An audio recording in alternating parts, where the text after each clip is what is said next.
தன்னுடைய வயலை சுற்றி மின்சாரத்திலே வேலை அமைத்திருக்கிறது.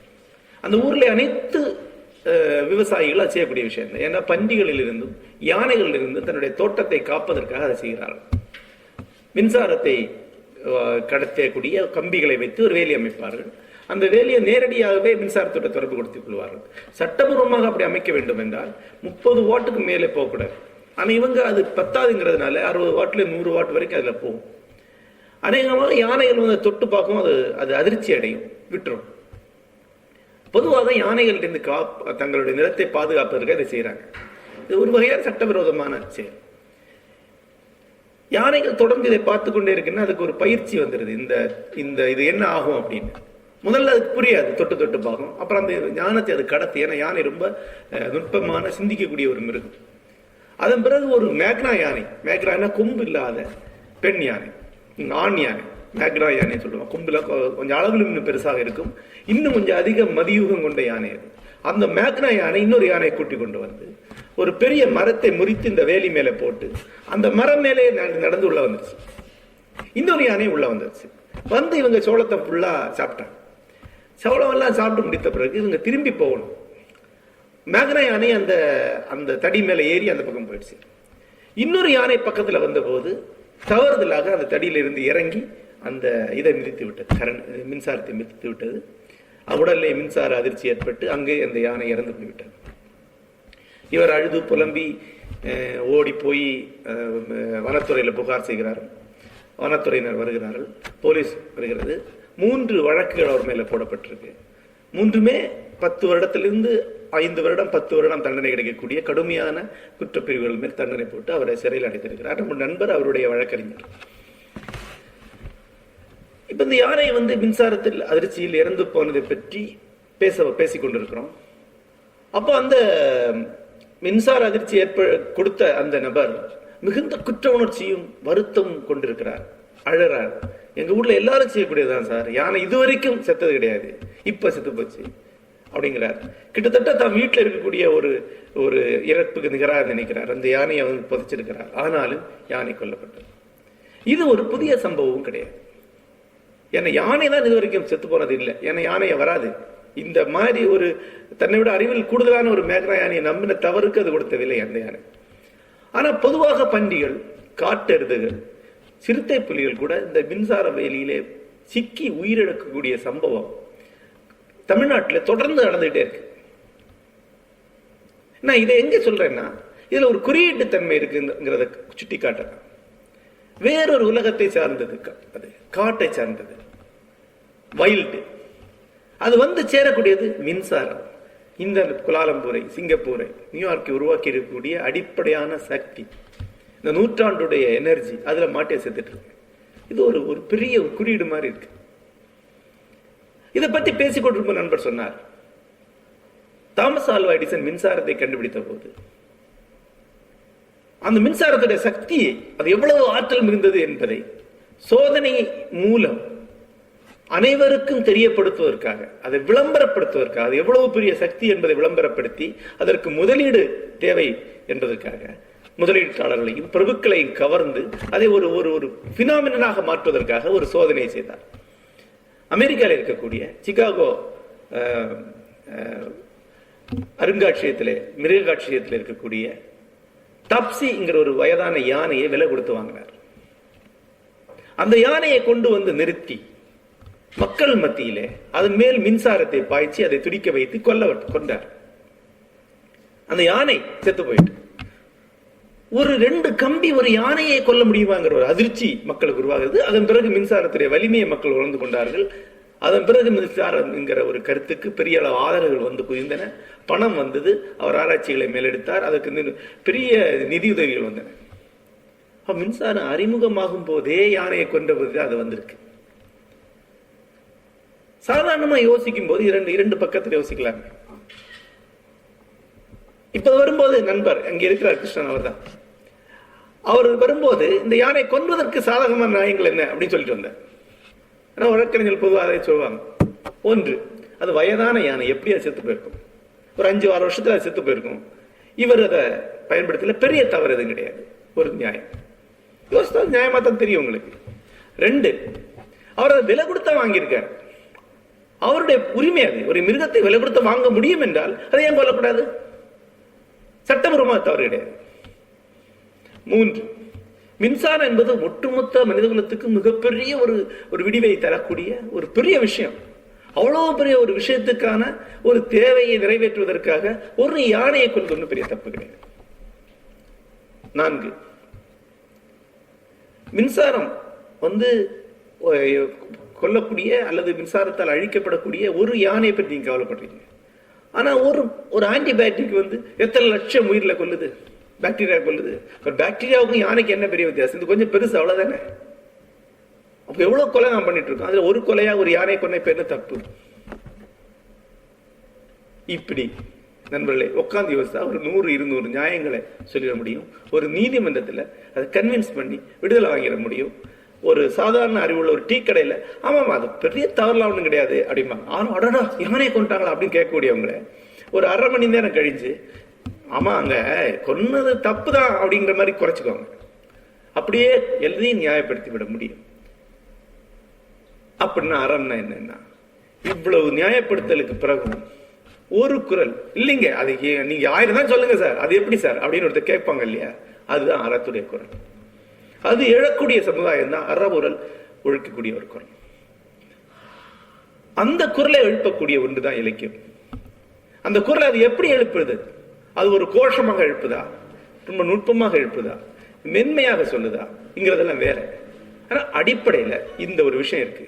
அது சமரசம் இல்லாத ஒரு கருணையுடைய ஒரு நீதியுடைய ஒரு குரலா இருக்கும். அது சமரசம் கிடையாது. அது நீங்க சொல்ல வரும்போது அது சரியா இருக்கு. பல வருஷங்களுக்கு முன்னாடி என்னுடைய நண்பர் வேத சகாயகுமார் என்கிட்ட ஒரு கதையை சொன்னார். கதை கிடையாது, உண்மையானது. அவர் திருவனந்தபுரத்துக்கு படிக்கிறதுக்காக போகும்போது அங்க கெத்தேல் சாஹிப்னு ஒருத்தர் ஒரு உணவு விடுதி நடத்துறார். மினர்வா ஹோட்டல் என்ற பேர்ல அந்த உணவு விடுதி இன்றைக்கும் இருக்கிறது. அந்த கெத்தேல் சாஹிப் உணவுக்கு பணம் வாங்க மாட்டார். ஒரு டப்பா வைத்திருப்பார். சாப்பிட்டு வித்து எவ்வளவு முடியுமோ அதை போடலாம், போடாமலும் போகலாம். அவர் திரும்பியே பார்க்க மாட்டார், அந்த டப்பாவே பார்க்க மாட்டார்.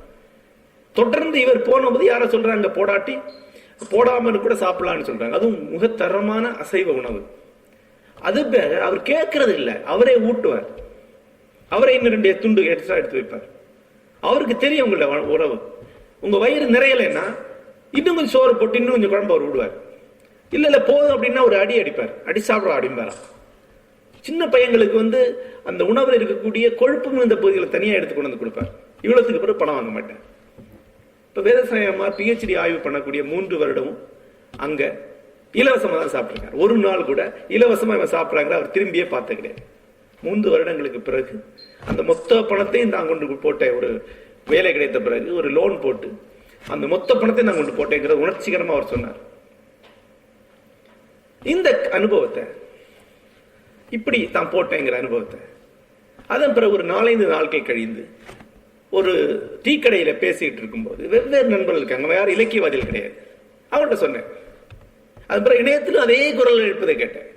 இப்படி ஒருத்தர் பண்ணாருங்க, கெத்தேல் சாஹிப் திருவனந்தபுரத்தில் இருந்தார். அவர் இப்படிதான் பண்ணார்.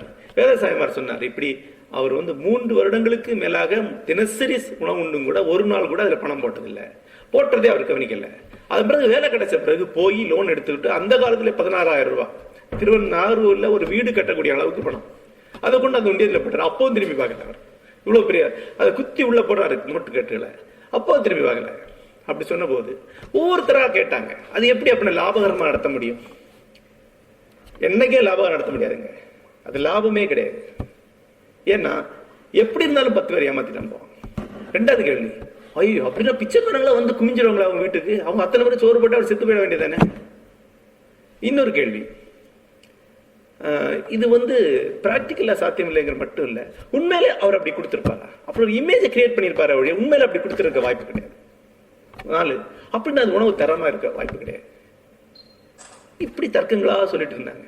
நீண்ட இட காலத்துக்கு பிறகு போன முறை சிங்கப்பூர் வந்திருந்த போது சில வாரங்களுக்கு முன் சிங்கப்பூர்ல இருந்தேன். அப்போது ஒரு நண்பர் சொன்னார், அது மிகச்சிறந்த ஒரு விளம்பர உத்தி, ஒரு வியாபாரத்துக்கு அது மிகச்சிறந்த வழி தெரியுமா அப்படின்னாரு. இது எல்லாமே தர்க்கம். இந்த தர்க்கத்துக்கு அர்த்தமே கிடையாது. இந்த இதுல ஏதாவது ஒன்றை யோசிச்சிருந்தா கெத்தேல் சாஹிப் அதை செஞ்சிருக்க மாட்டார். கெத்தல் சாஹிப்பா செய்ய முடியாது. ஒரு நம்பூதிரி கதை உண்டு. ஒரு நம்பூதிரி வர்மா சாஸ்திரத்தோட பெரிய மாஸ்டர். அவர் வர்மம்னா அவ்வளவு தெரியும் அவருக்கு. அவர் வந்து வீட்டு திண்ணையில உட்கார்ந்துருக்கிறார். முன்னாடி நெல் காயப்பட்டிருக்கு. பசு வந்து நெல்லை சாப்பிடுது. அங்கேருந்து மனைவி சொல்லாத கொஞ்சம் துரத்துங்க, பசு நெல்லு திங்குது இல்லை. இவர் குச்சி எடுத்துட்டு அதை அடிக்க போறாரு.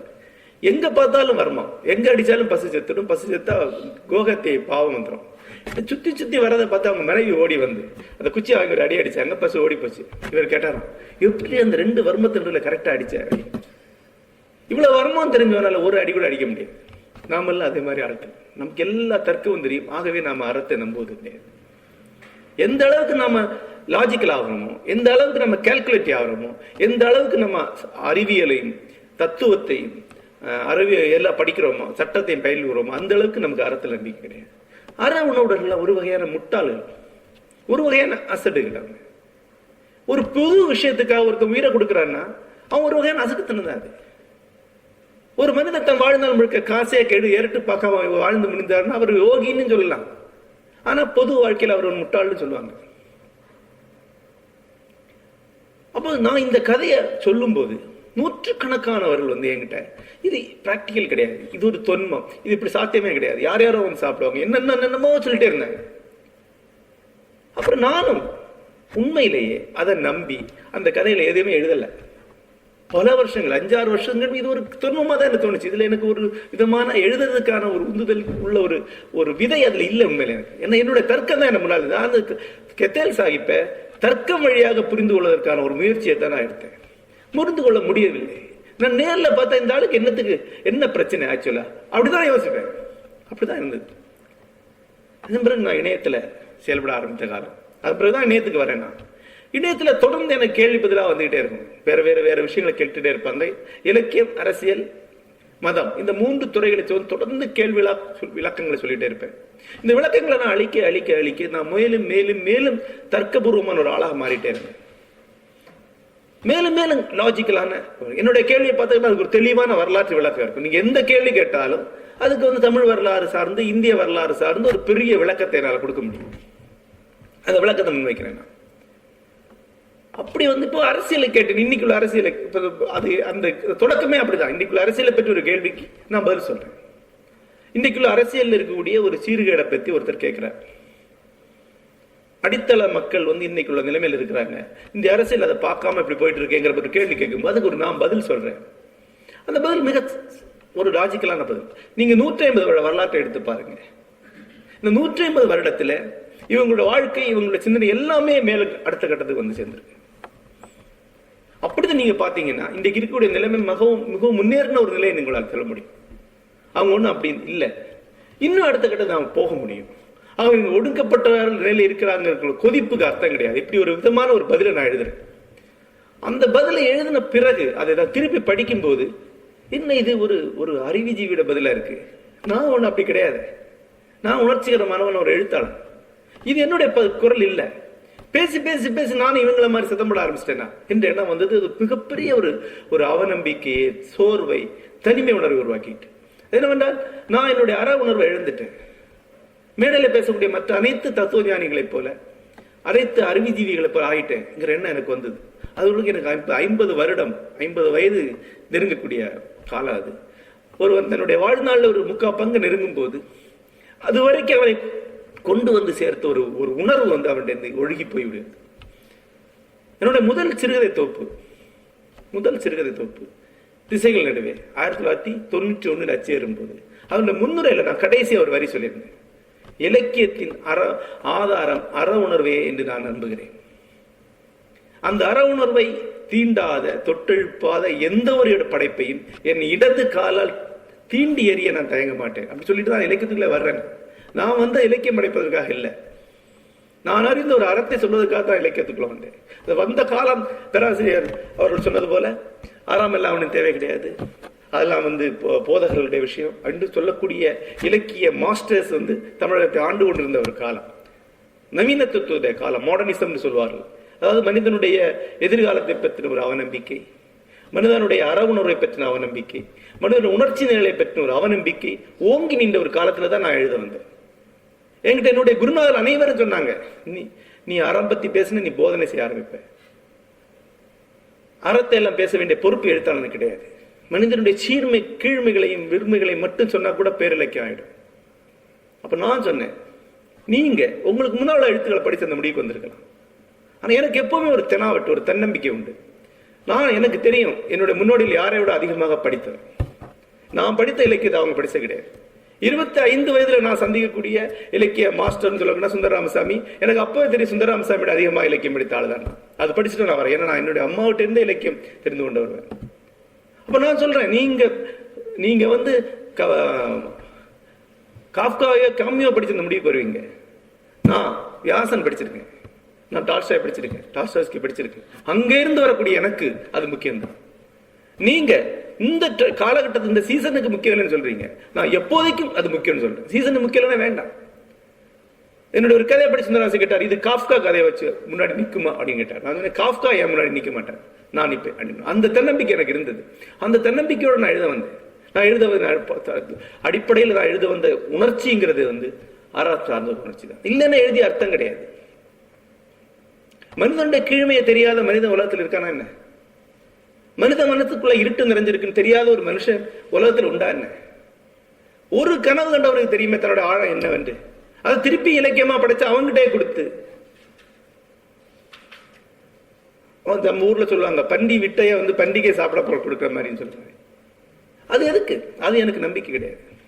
அது உங்களுக்கு வந்து உங்க கீழ்மையை நீங்களே சுவைக்கிறதுக்கு, உங்க கட்டவரில் நீங்களே சாப்பிட்டுக்கொள்ற மாதிரியான ஒரு எளிமையான ஒரு ஒரு ஒரு இன்பத்தை அளிக்கலாம். அதை செய்யக்கூடிய எழுத்தாளர்கள் வேற இருப்பாங்க, அவங்க வருவாங்க போவாங்க. நான் அப்படி கிடையாது.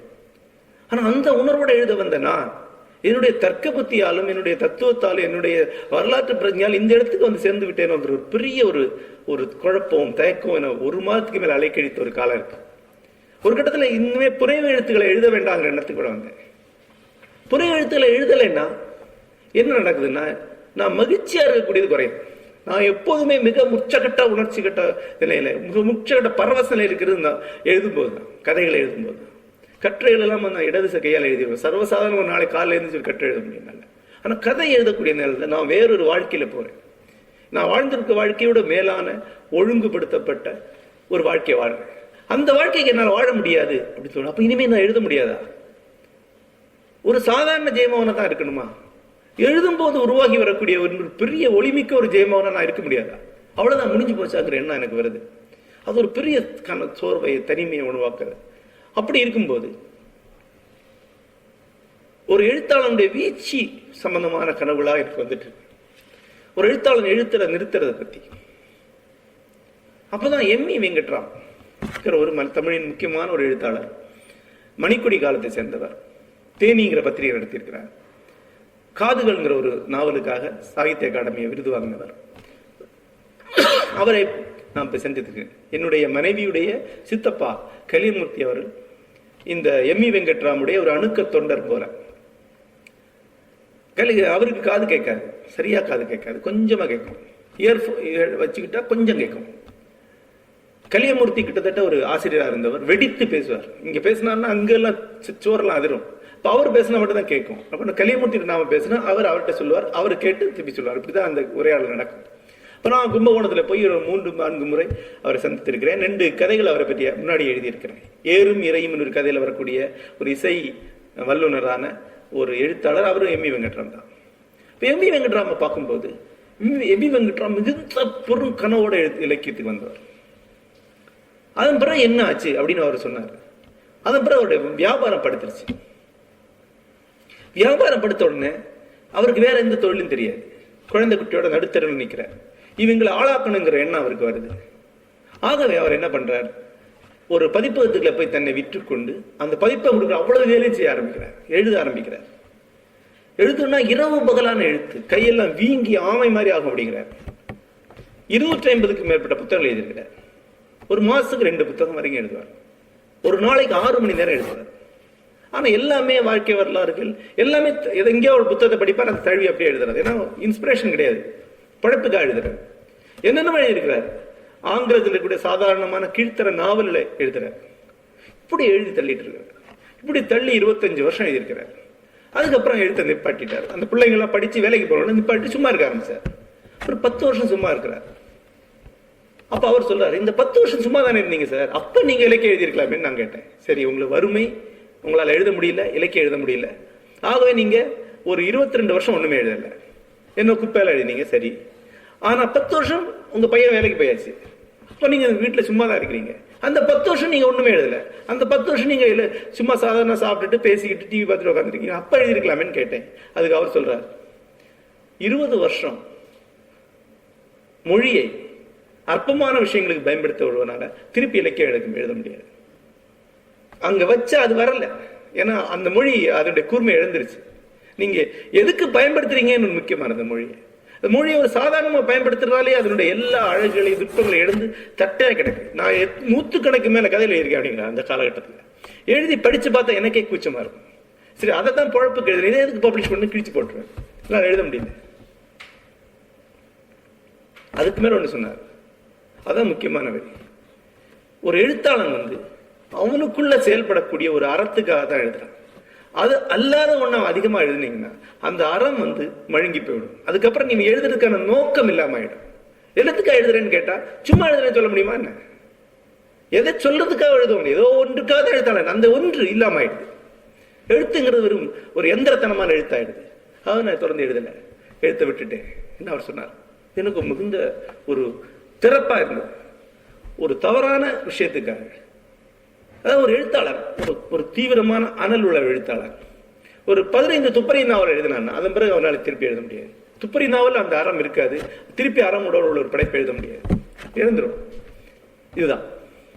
அப்புறம் திருப்பி அவர் எழுதினார். இப்போ ஒரு கட்டத்தில் அவரு பக்கத்துல பூதநாதர் என்கிற ஒரு கோயிலுக்கு போறார்.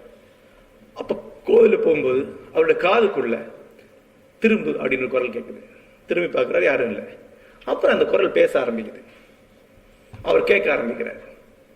தொடர்ந்து பல்வேறு குரல் பேசுது, 100கணக்கான குரல் பேச ஆரம்பிக்குது. அப்புறம் மெடிக்கல் ட்ரீட்மெண்ட் போறாரு, ஆஸ்பத்திரியில் இருக்கிறார். குரல் கேட்டுட்டே இருக்கு. ஒரு கட்டத்தில் ஒரு குரலா மட்டும் கேட்குது, அது சுப்பிரமணியனுடைய குரல் அப்படிங்கிறார், முருகனுடைய குரல் கேட்குது அவருக்கு. அதன் பிறகு அது ஸ்கிசோஃப்ரெனியா அவட போய் 4-5 வருடம் ஸ்கிசோஃப்ரெனியாவுடைய எல்லா விதமான வதைகளை அனுபவித்து திரும்பி வர்றார். வந்த பிறகு காதுகள் இந்த நாவல் எழுதுறார்.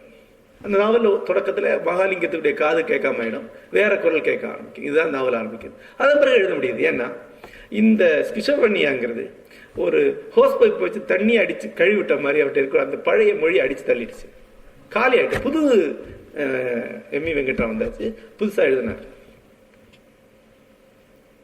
இதை பத்தி நான் யோசிச்சிருந்தேன். ஒரு எழுத்தாளர் எழுத்து இறந்து போகும் என்றார், அவனுக்கு இருக்க அறத்துடைய அனல் அவிந்து போகும் என்றார். ஸ்கிசோஃப்ரெனியா மாதிரி மரணம் மாதிரி ஒரு பெரிய அனுபவம் வழியா திருப்பி பிறந்தால் வழி அவரால் எழுத முடியாது. இதுதான் திருப்பி யோசிச்சுட்டு இருந்தேன். அப்ப அவர் சொன்ன ஒரு அனுபவம் எனக்கு நினைவுக்கு வந்தது.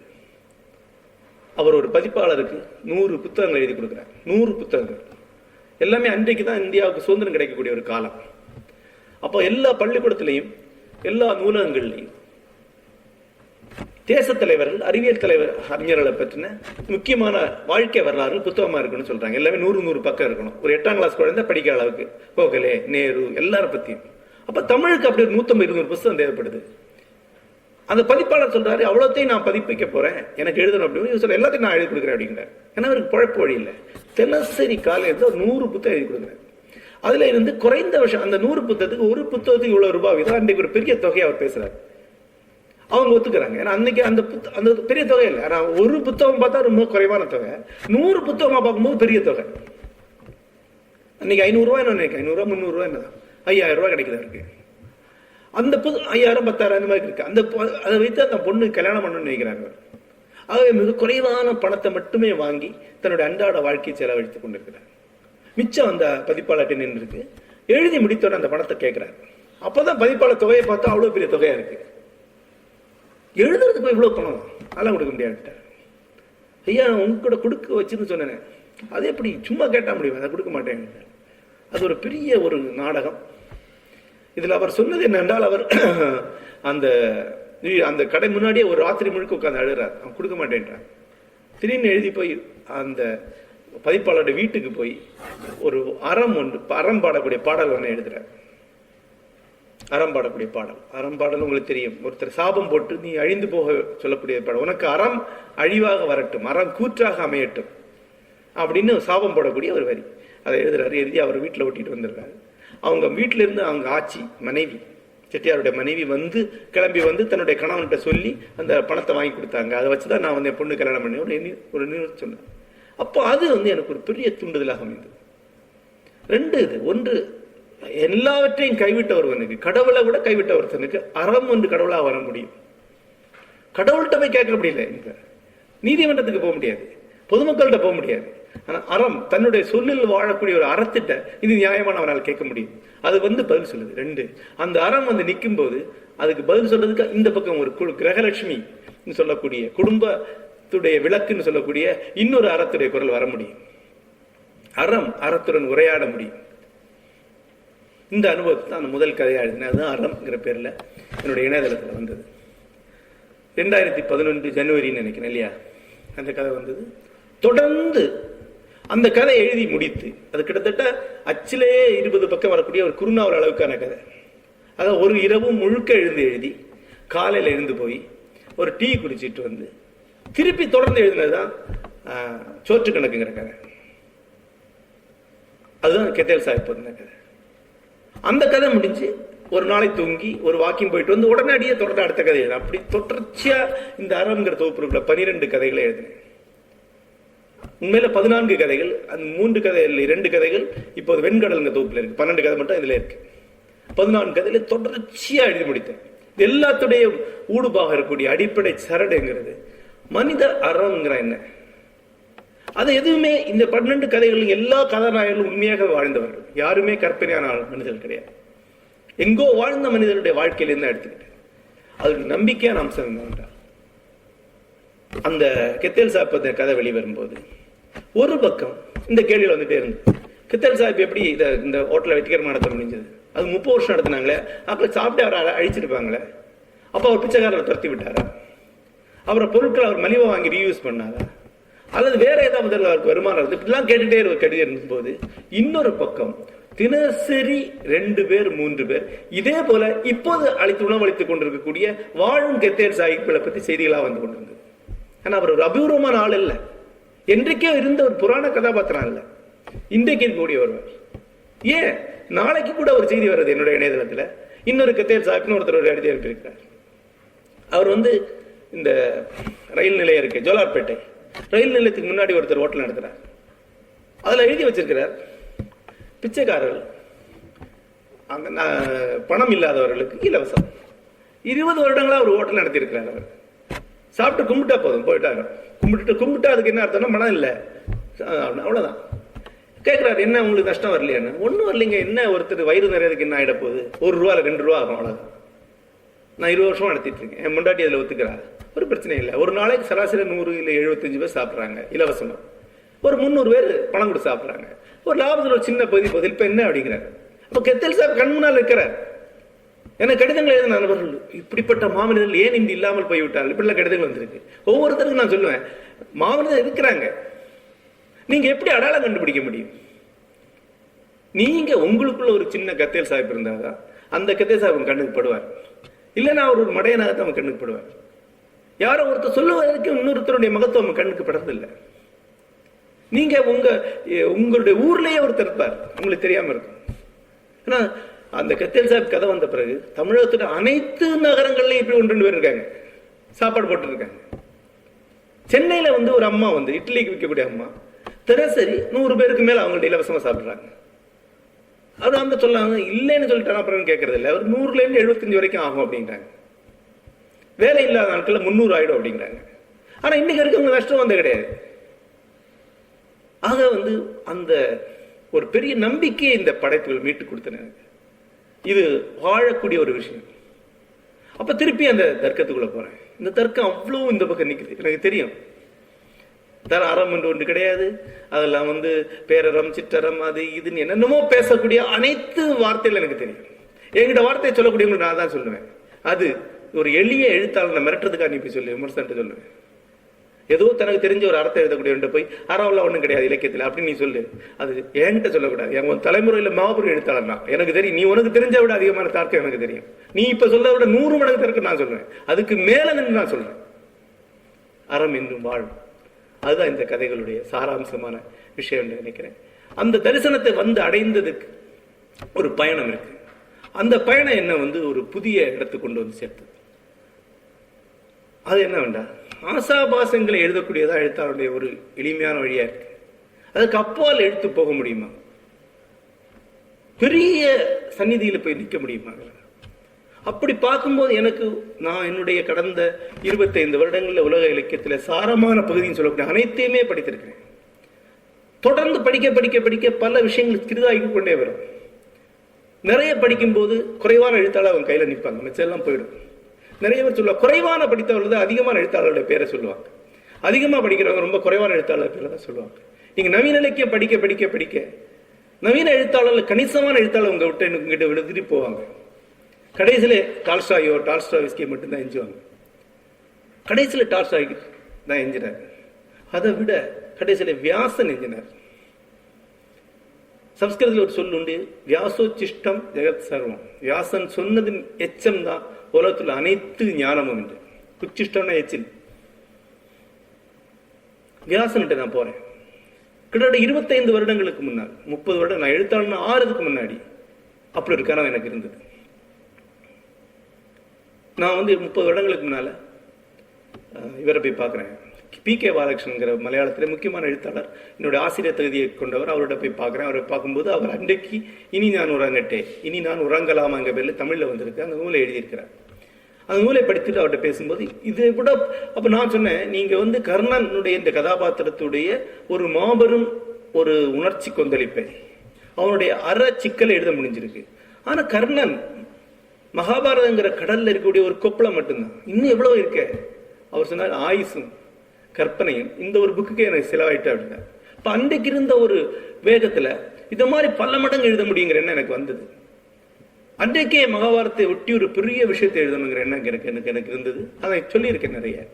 ஆனா நீண்ட 25 வருடங்கள்ல என்னுடைய ஆற்றலை நான் எந்த அளவுக்கு உணர்ந்தனோ அந்த அளவுக்கு என்னுடைய சிறுமையும் என்னுடைய எல்லையும் நான் உணர்ந்து கொண்டேதான் இருந்தேன். அறம் எழுதின பிறகு ஆரம்பித்த ஒரு பெரிய தொடக்கம் அது என்ன மகாபாரத்தில் கொண்டு வந்து சேர்த்து. ஆகவே இந்த ஜனவரி 1ஆம் தேதியிலிருந்து மொத்த மகாபாரதத்தையுமே திருப்பி நாவல் வடிவில் எழுதக்கூடிய ஒரு பெரிய முயற்சி என்னுடைய இணையதளத்தில் ஆரம்பித்திருக்கிறேன். இப்ப ஒரு நாவல் முதற்கனல்ங்கிற பேர்ல வந்திருக்கு. 2வது நாள் இன்னொரு 1 மாதத்துல வரும். ஒரு வருஷத்துல 3 நாவல்கள் வரும். 3 நாவல் 1000 பக்கம் உள்ள 3 நாவல் வரும், அல்லது 4 நாவல் வரும். மொத்தம் 30 நாவல்களாக மொத்த மகாபாரதமே நாவல் வடிவில் பண்ணிவரும். மகாபாரத்தை திருப்பி எழுதக்கூடிய முயற்சி அல்ல இது. மகாபாரதத்திற்குரிய கேள்விகளை 20ஆம் நூற்றாண்டு இங்கு நின்று கொண்டு அரசக்கூடிய ஒரு கேள்வி. மகாபாரதம் அறத்துக்கும் மரத்துக்கும் அன்பு சாலுன்னு சொல்லுவாங்க, அந்த ஒரு இக்கட்டு நிலைகள் வழியாக போகக்கூடிய ஒரு நாவல். சாதாரண விஷயங்களை பெற்றுக்கொள்ள தர்மத்துக்கும் அதர்மத்துக்குமான போரை சொல்லக்கூடிய நாவல் அல்ல மகாபாரதம். தர்மத்துக்கும் இன்னொரு தர்மத்துக்குமான முரண்பாடை பற்றி சொல்லக்கூடிய, சிறிய தர்மத்துக்கும் பெரிய தர்மத்துக்குமான முரண்பாடை சொல்லக்கூடிய, குல தர்மத்துக்கும் ராஷ்டிர தர்மத்துக்கும், பித்ரு தர்மத்துக்கும் மானுஷ தர்மத்துக்கும் ஒரே நீ அப்பாவாகவும் மனிதனாகவும் நான் உணரக்கூடிய 2 அறங்களுக்கு இடையே உள்ள வித்தியாசங்கள் இருக்கு இல்லையா? இதை சொல்லக்கூடிய ஒரு பெரிய படைப்பு. அந்த படைப்புக்குள்ள போகிறதுக்கான ஒரு தகுதியை இந்த படைப்பை எனக்கு அளித்து நான் நினைக்கிறேன். அதன் வழியாகத்தான் இன்னைக்கு இந்த வெண்முரசுங்கிற தொடர் வந்து கொண்டு இருக்கிறது. இந்த பயணம் என்னை இன்னும் பெரிய ஒரு எழுத்தாளராக, இன்னும் பெரிய ஒரு ஒரு ஒரு ஞானியின் காலடியில் அமர்வதற்கு தகுதி கொண்ட ஒருவனாக ஆக்கும் நினைக்கிறேன். நன்றி, வணக்கம்.